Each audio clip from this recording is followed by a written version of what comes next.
let me get to your story, right. because I have to ask, is it really coming to this? If companies want to acquire others or merge, they have to run the gauntlet at Trump Tower?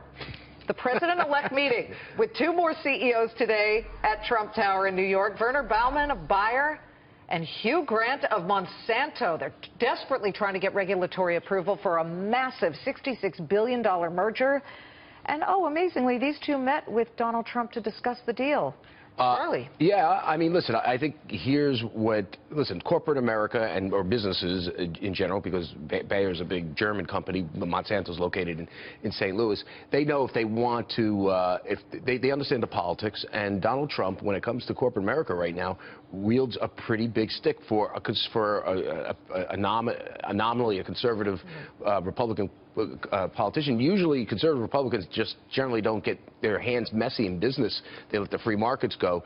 Donald, as you know, is not doing that. The President-elect Trump is meeting with Jack Ma of Alibaba. He met with the SoftBank gentleman to talk about bringing jobs. He talked about, right out of the gate, he got Carrier to keep some jobs at an Indiana plant instead of moving it to Mexico. So they saw the writing on the wall, and from what I understand, they met with Donald Trump today. Both of them met with Donald Trump. They were there accompanied by both of their advisors, Michael Kramer of Ducera Partners, their investment banker, Arthur Schwartz, a guy we know, who is one of their press representatives.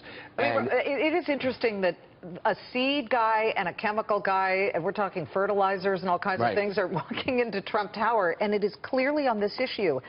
Do they have to get his blessing for a merger? Donald Trump loves junk food, and they do GMOs. I'm only kidding.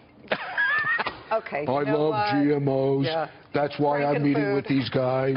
Frankenfood is good for you.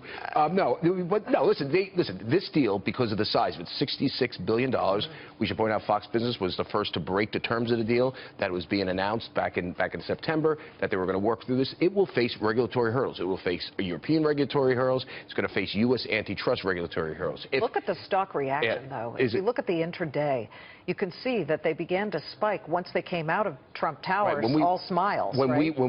When we broke the news, shares of Monsanto, which is the acquired company, began to spike. And look at that. Whoa, I didn't notice that. Pretty good. Where you've been. It's jumping. You know what? It's retreated, as you can see, but still. Still, it's up from its lows, right? It's not a guarantee that your stock is going to spike if you have a good meeting with Donald Trump. Well, it did spike after we reported they met. Yeah, but it's moderated. But, well, not really. Look at where it was at 1:30. That's when we first reported it, right there. And then it spiked up. It was going down in the day. The Dow was up marginally today.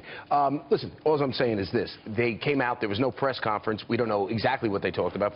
What I understand from people that were close to this meeting, they understand it, they said that they were talking about job creation, that the merger itself is going to create jobs. As I told you, there is the other side of the story, the GMO side. A lot of people, Monsanto's a huge producer of GMOs. A lot of people are against that. There's a lot of criticism of that.